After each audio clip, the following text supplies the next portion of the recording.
이제 오늘은 그 예수님께서 이제 십자가에서 죽으시자 큰 좌절과 낙심으로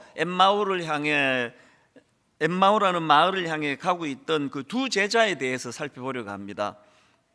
제가 오늘 이 본문을 묵상을 한두 주 하면서 혼자서 은혜를 참 많이 받았는데요, 그 과정에서 딱 떠오르는 노래가 두 가지가 있었습니다.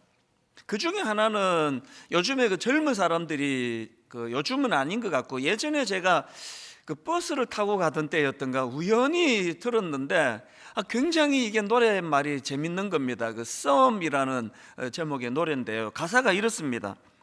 내 거인 듯 내 거 아닌 내 거 같은 너. 이게 뭔 소리인지를 모르겠습니다. 또 네 거인 듯 네 거 아닌 네 거 같은 나. 이게 무슨 사이인 건지 사실 헷갈려. 연인인 듯 연인 아닌 연인 같은 너. 이 노래 제목이 그 썸이라고 요즘 그 젊은이들이 사용하는 신조어인 것 같습니다.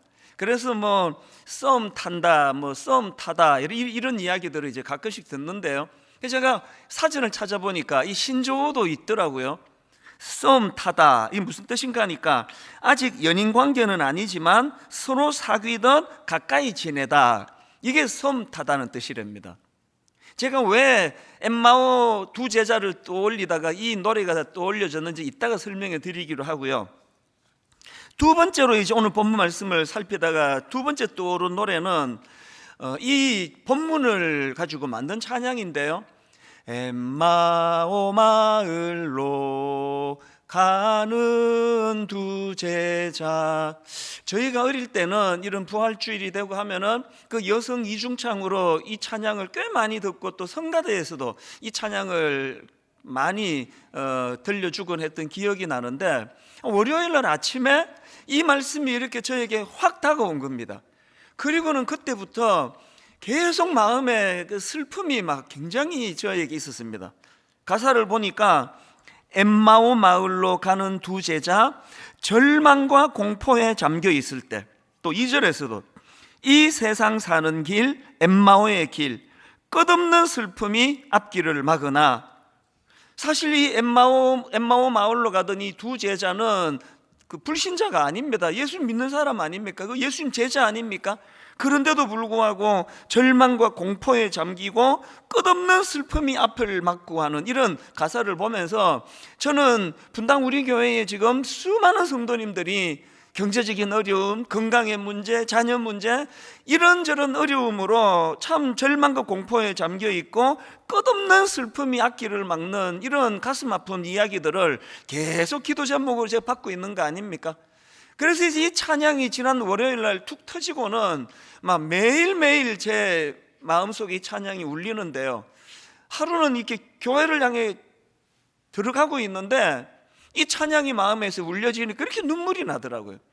얼마나 많은 성도들이 지금 어려움에 빠져 힘들어하고 계시는가, 그런 생각을 하면서 그렇게 한 주 내내 이 찬양이 참 저를 참 마음 아프게 만들었는데요, 제가 계속 이제 엠마오로 가는 두 제자 이 찬양을 계속 되뇌고 있는데, 어제 오전에 불쑥 아까 제가 앞에서 설명드린 이 썸이라는 노래가, 저는 그 노래 알지를 못하거든요. 가사도 생각이 안 나고, 그래서 막 어떻게 검색을 해서 이제 그 가사를 보니까 예전에 우연히 들었던 그 가사가 참 의미가 있는 겁니다.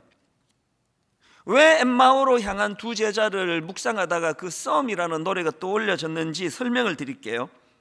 지금 이 두 제자가 굉장히 낙심해서 엠마오로 가고 있는데 그 원인이 20절입니다. 우리 대제사장들과 관리들이 사형 판결에 넘겨주어 십자가에 못 박았느니라. 지금 그들의 슬픔 원인은, 그들의 낙심 원인은 지금 온통 그들의 생각이 예수님의 죽으심에만 머물고 있는 거예요. 예수님의 죽으심에 함몰돼서 지금 진도가 나가지 않는 상황입니다. 이게 무슨 말씀인가 하면은 22절을 보십시오. 또한 우리 중에 어떤 여자들이 우리로 놀라게 하였으니 이는 그들이 새벽에 무덤에 갔다가, 그 다음 보세요, 그의 시체는 보지 못하고 와서 그가 살아나셨다는 천사들의 나타남을 보았다 함이라. 지금 이 두 제자가 왜 슬픔에 가득 찼느냐 하니까 예수님의 죽으심에만 지금 함몰이 돼가지고 여기 보니까 지금 그 예수님의 부활 소식을 들었다는 거 아닙니까? 그가 살아나셨다는 천사들의 나타남을 보았다 하면 알고 있습니다. 그럼에도 불구하고 여전히 그들의 마음은 부활하신 주님에게 가 있는 것이 아니라 주님의 죽으심, 그 어쩌다가 이렇게 그 주님의 부활 소식을 안 믿으니까 와닿지 않는 거 아닙니까? 왜 이 두 제자는 이런 불신에 빠져서 이렇게 슬픔으로 가득 차게 되었나? 우선 보니까요, 15절 16절 그들이 서로 이야기하며 문의할 때에 예수께서 가까이 이르러 그들과 동행하시나 그들의 눈이 가려져서 영안이 어두운 거예요. 왜 이렇게 영안이 어두워졌나? 주님이 십자가를 놓고 21절에 쓴 답을 찾습니다. 우리는 이 사람이 예수님을 두고 하는 얘기죠. 우리는 이 사람이 이스라엘을 속량할 자라고 바랐노라. 지금 이 구절에 대하여 대부분의 학자들이 분석하는 게 뭐냐면은 이 두 제자는 예수 그리스도를 자기 민족을 로마로부터 해방시켜 주실 정치적인 메시아로 기대했다는 겁니다. 자기 민족을 해방시켜 줄, 그래서 힘을 키우고 능력을 가지고 자기 민족을 해방시켜 줘야 되는데, 아니 이렇게 메시아라는 사람이 이렇게 죽어버리면 어떡하나, 온통 여기에 생각이 집중해 있으니까 그 부활하신 주님에 대한 말씀 자체가 귀에 들어오지도 않고 믿겨지지도 않는 겁니다. 그래서 절망에 빠져가지고 이제 엠마오로 지금 가고 있는 거 아니겠습니까? 제가 왜 이 두 제자에 대해서 묵상하다가 아까 썸이라는 노래가 떠올랐는가 하면은요, 지금 이 제자들을 보니까 딱 이 가사 그대로예요. 내 거인 듯 내 거 아닌 내 거 같은 너, 연인인 듯 연인 아닌 연인 같은 너, 이게 무슨 사이인 건지 사실 헷갈려. 노래 가사가 이렇거든요. 제가 그 두 제자를 묵상하다가 이걸 이렇게 개사를 해봤습니다. 신자인 듯 신자 아닌 신자 같은 너, 제자인 듯 제자 아닌 제자 같은 너. 이게 지금 딱 이 두 제자의 모습 아닙니까? 이 부활도 믿지 못하는 이게 크리스찬인 듯 크리스찬 아닌 듯. 사실 오늘 한국 교회 안에 이 헷갈리는 이게 신자인 듯 신자 아닌 신자 같은 너, 제자인 듯 제자 아닌 제자 같은 너, 이런 모습을 가진 분이 너무 많으신 거예요. 이 교회 안에 진짜 복음이 필요하고 교회 안에 구원이 필요한 분들이 너무 많으세요. 그래서 제가 이 노랫말이 어제 떠오르면서 정말 여러분 이 주일날 저는 간절히 촉구합니다. 우리 청년들 표현 그대로 제가 빌려서 말하자면, 여러분 이제 하나님과 썸만 타지 마시고요, 이제 사랑을 고백하세요. 결단하세요. 그분의 믿음을 수용하셔야 돼요. 제가 이 노래를 되뇌이면서 이 두 제자를 보면서 깨달은 게 하나 있는데요, 여러분 우리 뭘 기억해야 되느냐? 지금 여러분들이 아픔이 많잖아요. 마음의 두려움이 많잖아요. 걱정이 많으시잖아요. 그런데 여러분, 우리가 겪고 있는 이 아픔이나 슬픔, 마음고생 중에서 상당수가 안 해도 되는, 안 겪어도 되는 마음고생이라는 거 아십니까? 이 두 제자가 그런 거 아닙니까? 아니 지금 부활하신 주님, 그 주님을 감사하고 기뻐하면서 엠마오를 향해서 그 기쁜 소식을 전하러 발걸음도 활기차게 걸어갈 수 있는 그 사실에 오해해가지고 안 겪어도 되는 슬픔을 겪는 거 아닙니까? 그 피해도 되는 마음고생 아니냐고요. 오늘 여기 나는 아무 걱정이 없다, 문제가 없다, 나는 그냥 늘 행복하다, 아무도 안 계실 거예요. 그러나 여러분, 그 모든 걱정 근심을 껴안고 사는 우리지만 사실은 대부분이 피할 수 있는 마음고생이고 대부분이 안 해도 되는 근심 걱정을 하고 있다는 걸 기억하셔야 된다는 겁니다. 이건 오늘 보면 바로 앞에 나오는 그 성숙하다고 하는 여인들도 사실은 마찬가지예요. 자, 보면 바로 앞에 나오는 24장 1절부터 한번 보십시오. 안식 후 첫날 새벽에 이 여자들이 그 준비한 향품을 가지고 무덤에 가서 돌이 무덤에서 굴러 옮겨진 것을 보고 들어가니 주 예수의 시체가 보이지 아니한지라. 그랬더니 4절에서 이 여인들의 반응을 보십시오. 이로 인하여 근심할 때에 오래 예수 믿은, 또 어릴 때부터 예수 믿은 분들이 갖는 치명적인 문제가요, 성경에 너무 익숙한 거예요. 그래서 이런 구절을 아무 기대감 없이, 아무 어떤 저항감 없이 그냥 통과. 이 문제가 이게 문제구나라고 느껴보신 분 계세요? 아니, 지금 예수님의 시체가 보이지 않습니다. 이게 어떻게 근심할 거리냐고요, 이게. 한번 생각을 해보세요. 지금 이 본문에서 마리아와 그 여인들이 무덤이 비어 있는 것을 보고 너무 근심하고 너무 당황하고 너무 슬퍼하니까 그 빈 무덤의 의미에 대하여 어떻게 부여를 해주는가 하니까 6절을 보십시오. 여기 계시지 않고 살아나셨느니라. 여러분, 지금 이 여인들이 놓치고 있는 게 뭡니까? 뭘 놓쳤습니까? 6절을 다시 한번 보시겠습니까? 여기 계시지 않고 살아나셨느니라. 갈릴리에 계실 때에 너희에게 어떻게 말씀하셨는지를 기억하라. 감이 좀 오십니까? 지금 그 여인들이 무덤을 찾았는데 거기에 예수님의 시신이 계시다. 이거야말로 절망적인 이야기예요. 아니, 그냥 그렇게 한 인간으로 죽고 끝났다. 그래서 시신이 그대로 있다. 이거야말로 모든 여인들이 통곡할 일 아닙니까? 그리고 여기에 그 천사들이 주는 메시지에 보니까 갈릴리에 계실 때 너희에게 어떻게 말했는지 기억 좀 해라. 그러면서 7절 이르시기를 인자가 죄인의 손에 넘겨져 십자가에 못 박히고 제3일에 다시 살아나야 하리라 하셨느니라. 주님이 이런 말씀을 주셨는데 거기에 시신이 그대로 있다. 그러면 이거는 속은 것밖에 더 되느냐고요.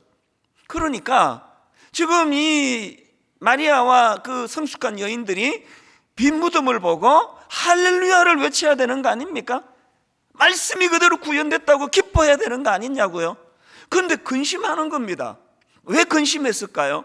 결정적인 순간에 말씀이 기억이 나지 않은 겁니다. 이걸 지적하는 거야. 6절 다시 보십시오. 여기 계시지 않고 살아나셨느니라. 갈릴리에 계실 때에 너희에게 어떻게 말씀하셨는지를 뭐 하라고요? 기억 좀 하라. 기억 좀. 우리들에게 치명적인 문제가 뭡니까?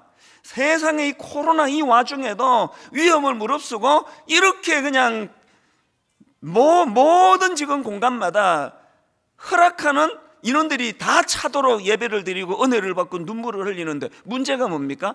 그 놀라운 믿음이 결정적으로 그 믿음이 필요할 때는 까먹어버리는 거예요. 이게 굉장히 심각한 문제예요. 저희 가정에도 그런 일을 겪었지 않습니까? 아내가 갑자기 건강을 잃었습니다. 그때 복음이 작동이 돼야 되고 부활하신 주님의 능력이 작동이 돼야 되고 슬픔이 내 모든 세포마다 엄습해 올 때에 그때 부활하신 주님의 능력을 확신하고 믿음이 작동이 돼야 되는데 정작 필요할 때는 까먹어버리는 거예요. 아니, 이 믿음 좋다고 하는 마리아와 여인들이 지금 그러고 있는 거 아닙니까? 그래서 너희에게 어떻게 말씀하셨는지를 기억하라. 그 말씀 앞에 8절 보니까 그 여인들이 이렇게 나와 있습니다. 그들이 예수의 말씀을 기억하고. 여러분, 이 여인들의 슬픔을 거두어 가시게 된 거는 어떤 초자연적인 역사, 막 신비로운 어떤 초자연적인 기적을 봤기 때문이 아니라 말씀이 기억났기 때문이에요.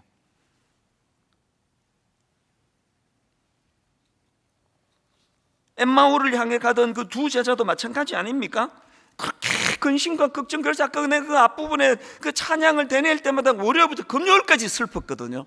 이 두 슬픔 가득한, 낙심 가득한 두 제자가 그 슬픔을 거두어 가게 된 결정적인 계기가 뭡니까? 주님이 그들을 찾아주셨는데요. 25절을 보십시오. 이르시되 미련하고 선지자들이 말한 모든 것을 마음에 더디 믿는 자들이요. 저는 이 말씀이 저에게도 임하기를 원합니다. 꾸지람을 하시는 거예요. 제가 담임 목사가 되고 위기를 느끼는 게 뭐냐? 저를 꾸짖는 사람이 없어졌습니다. 아무도 저를 안 꾸짖으세요. 예전에 오카노 목사님 계실 때는 화요일 날 오후면 전화가 오세요. 자네 설교 잘 듣고 있다. 그 한마디가 막 천둥보다 저는 크게 들리는 거예요.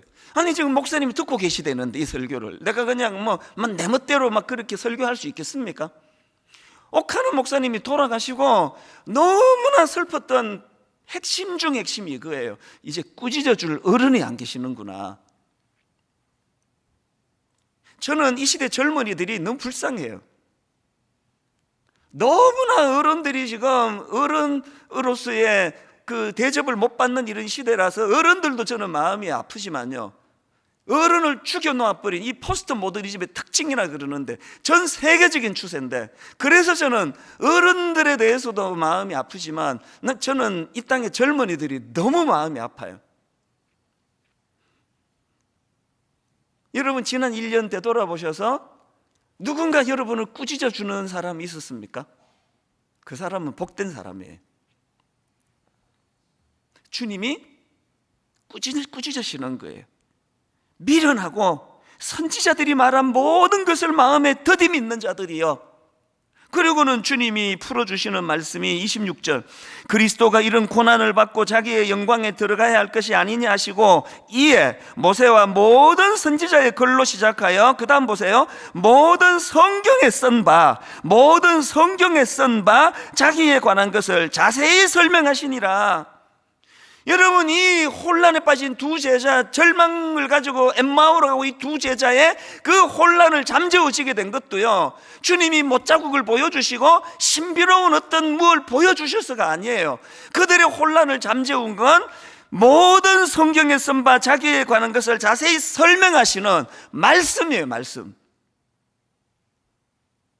한국교회가 진짜 부흥하기를 원한다면 말씀으로 돌아가야 됩니다.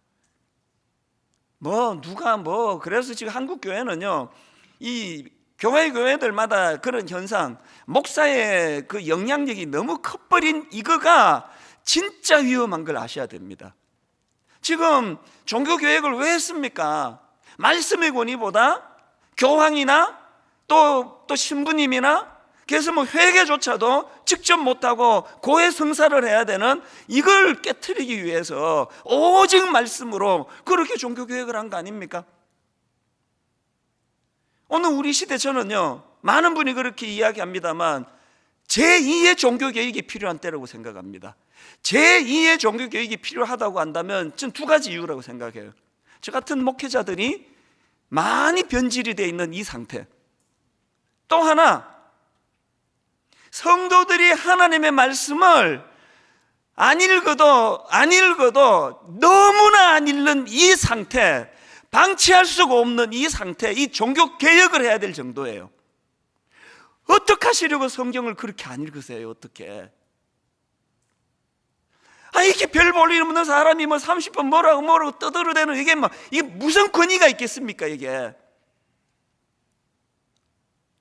주구장창 설교 듣는데 시간 보내는 그 시간을 성경을 펴세요.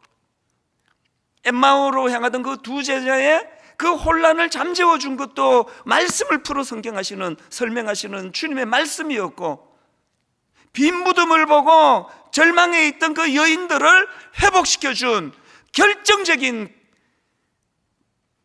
동력도 말씀이 기억이 난 거예요. 말씀이 기억이 나는 거예요.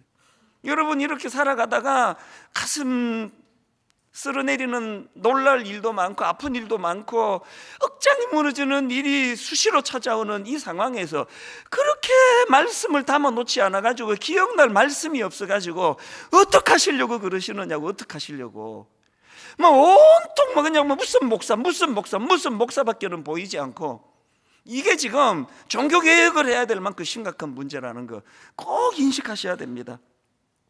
로마서 10장 17절, 믿음은 들음에서 나며 들음은 그리스도의 말씀으로 말미암느니라. 여러분 어느 목사의 말씀으로 믿음이 생기는 게 아니고요, 그건 보조수단입니다. 말씀, 계시의 말씀. 시편 119편 49절, 주의 종에게 하신 말씀을 기억하소서. 주께서 내게 소망을 가지게 하셨나이다. 이 말씀은 나의 고난 중의 위로라. 주의 말씀이 나를 살리셨기 때문이니이다. 종교개혁가들이 바로 이 말씀의 능력을 경험했기 때문에 목숨을 걸고 종교개혁한 거 아닙니까? 그리고 목숨 걸고 종교개혁하던 그들의 모토가 복잡하지 않습니다. 솔라 스크립투라, 오직 성경으로, 오직 성경으로. 저희 어머니가 저를 얼마나 사랑하시는데, 아니 왜 아침에 노 바이블, 노 브렉퍼스트, 성경 안 읽었니? 밥도 먹지 마. 그 쥐꼬리만한 그 용돈 하루에 뭐 얼마씩 몇 원씩 지어주시면서도 성경 한 절씩 암송해야 줄 거야. 왜 그렇게 하시는 겁니까? 말씀의 능력을 아시니까. 이걸 자식들한테 전수해 줘야만 이 어려운 세상을 이 자식이 잘 살 수 있으니까.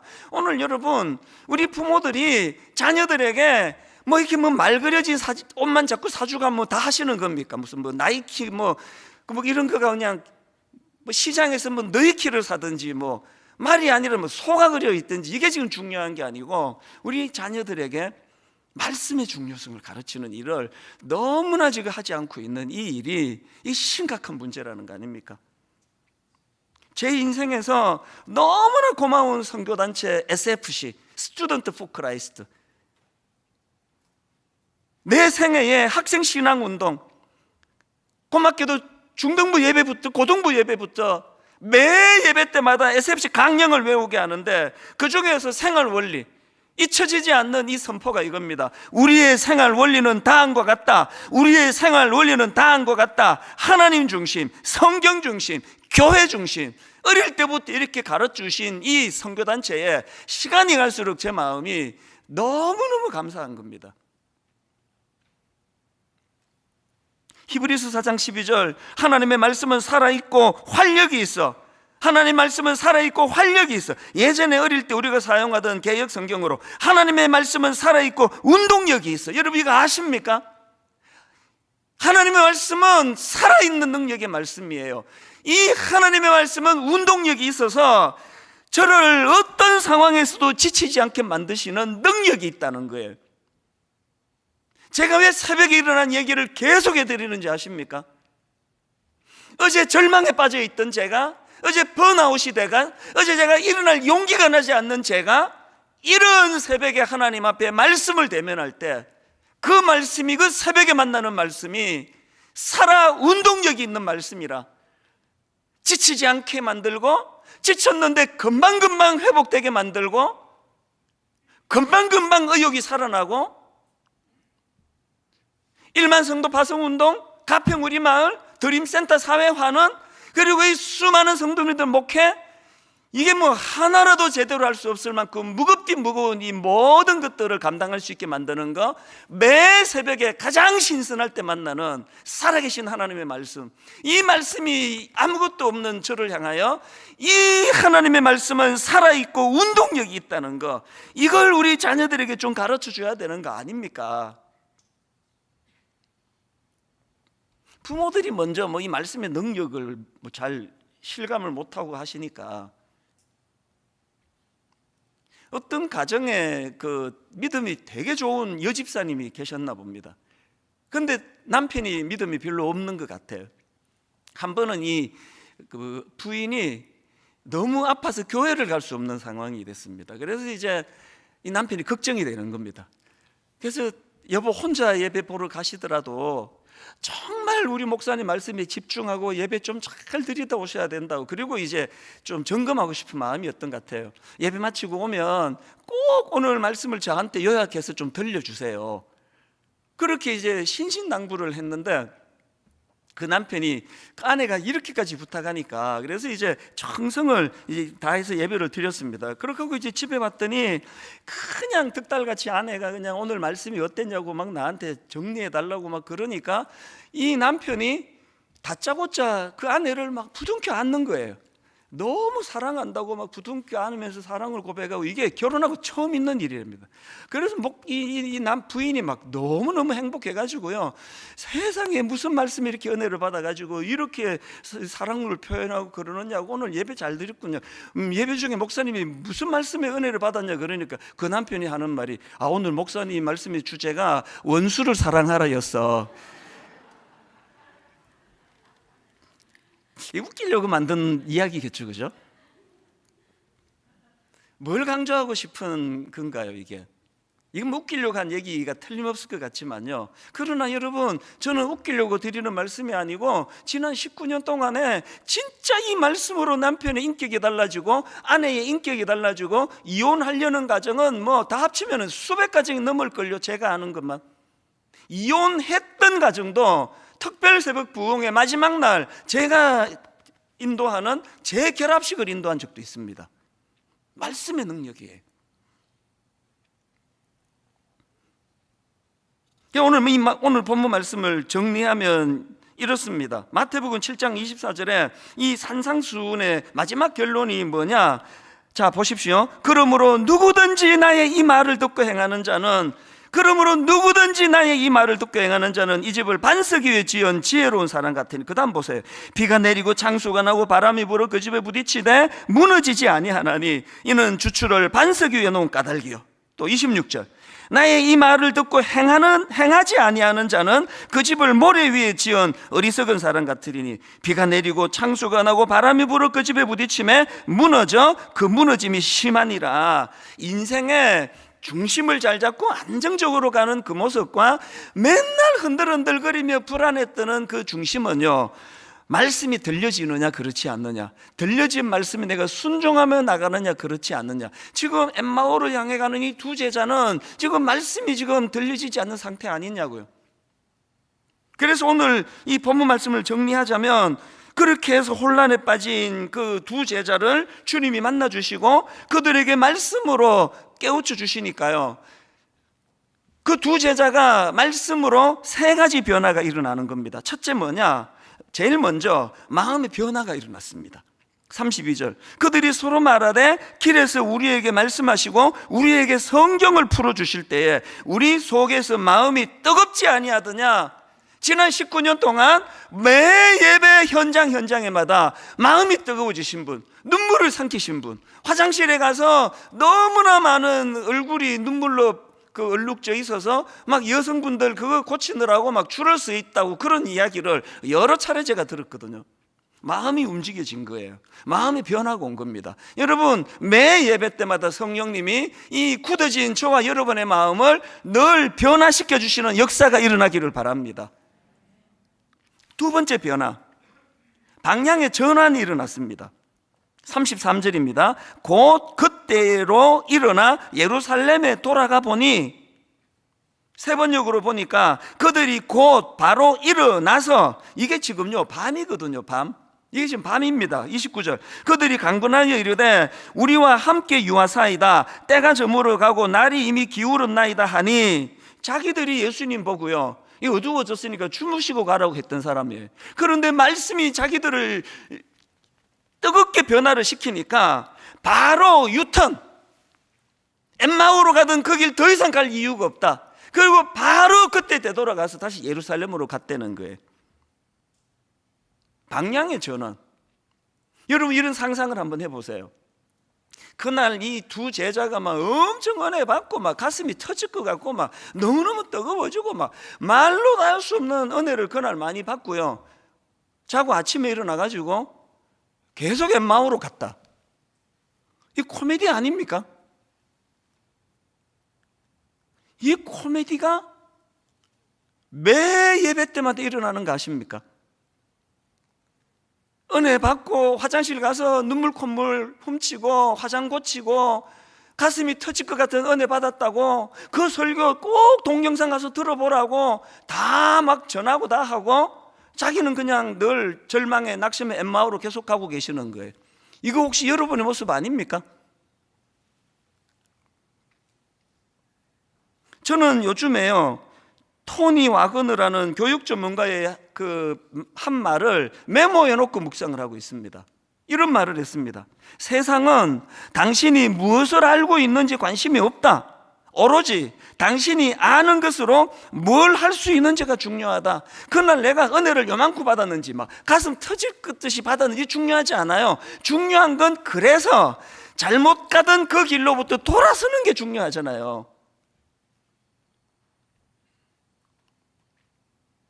그런가 하면 마지막 세 번째로 이 말씀으로 인한 변화 하나 더 있는데요, 해야 할 일이 생겼다는 거예요. 35절, 두 사람도 길에서 된 일과 예수께서 떡을 떼심으로 자기에게 알려지신 것을 말하더라. 해야 할 일이 있었습니다. 왜? 이렇게 절망하던 나에게 부활하신 주님이 오셔서 말씀으로 풀어 우리를 뜨겁게 만들어 변화시켜 주셨다. 이거를 전할 할 일이 생긴 겁니다. 여러분, 은혜 받은 분은 할 일이 생긴 자인 줄로 믿으시기를 바랍니다. 베드로전서 2장 9절, 오직 너희는 택하신 족속이요 왕같은 제사장들이요 거룩한 나라요 그의 소유된 백성이니. 그 다음 보세요. 이는 너희를 어두운 데서 불러내어 그의 기이한 빛에 들어가게 하신 자의 아름다운 덕을 뭐 하라고요? 선전하게, 선포하게 하려 하심이라. 제가 지난 월요일 날 엠마오 마을로, 이 찬양이 금요일까지 저를 슬프게 했다고 말씀을 드렸잖아요. 그런데 어제 토요일이에요. 이 찬양이 더 이상 슬프지 않고 너무 감격과 너무 기쁨으로 바뀌는 이런 너무나 놀라운 걸 어제 경험했거든요. 왜 이렇게 됐나? 제 가사의 중심이 틀렸더라고요. 월요일부터 금요일까지 저를 그렇게 슬프게 했던 건 앞부분에 나오는 두 번씩 반복되는 이 가사 때문에, 엠마오 마을로 가는 두 제자, 절망과 공포에 잠겨 있을 때, 2절, 이 세상 사는 길 엠마오의 길, 끝없는 슬픔이 앞길을 막으나, 두 번씩 반복되는 이것 때문에 제가 슬펐는데, 어제 제가 은혜 받고 보니까 이 생각을 잘못한 게, 이 찬양은요 앞쪽에다 무게를 두고 만든 찬양이 아니고요, 이렇게 절망과 공포에 잠겨 있을 때 끝없는 슬픔이 앞길을 가로막으나, 그런데 그 다음에 이 찬양이 하고 싶은 진짜 중요한 게 이거더라고요. 주 예수 우리들에게 나타나시사, 주 예수 우리들에게 나타나시사 참되신 소망을 보여주셨네. 2절에서도요, 주 예수 우리들에게 나타나시사 새 소망 주심을 믿사옵나이다. 우리의 절망을 잠재워 주셨던 부활하신 주님의 참되신 소망을 보여주셨네. 새 소망 주심을 믿사옵나이다. 최근에 팀 켈러의 부활을 입다, 이런 제목의 책이 나왔는데, 이 책의 부제가 너무 오늘 설교를 요약하는 것 같아요. 인생 단 하나의 희망, 인생 단 하나의 희망, 하나님의 위대한 반전, 부활이라는 것입니다. 저는 오늘 결론을 특별한 찬양으로 마무리하기를 원합니다. 제가 한 주 내내 이 엠마오의 두 제자, 이 찬양이 되뇌어졌기 때문에 정말 우리 성도님들에게 이 찬양을 들려주고 싶은데, 막 인터넷 뒤지고 유튜브 뒤져도 적절한 찬양이 안 나와요. 그래서 너무 아쉬웠다가 금요일 아침에 우리 찬양 잘하는 성도님께 부탁을 드려야 되겠다. 그래서 여러분, 정다운 집사님, 이혜진 집사님, 또 반주로 서혜주 성도님, 이틀 전에 부탁을 했는데요, 너무 감사하게도 순종하면서 너무나 아름답게 하모니를 이루는 찬양을 주셨거든요. 여러분, 이 찬양을 들려드리고 말씀을 끝내려고 하는데, 한번 가만히 자기를 돌아보세요. 나는 이 찬양의 무게중심이 이 찬양 가사의 앞부분에 있어 날마다 슬픈 자인가? 나는 이 찬양의 무게중심이 우리 목사님이 토요일날 그렇게 경험하셨다는데, 이 무게중심이 뒤에 있어 늘 희망과 감사가 나오는가? 이거를 되짚어 점검하시면서 이 찬양을 들어보시면 좋겠습니다. 귀한 찬양 같이 들어보시도록 하겠습니다.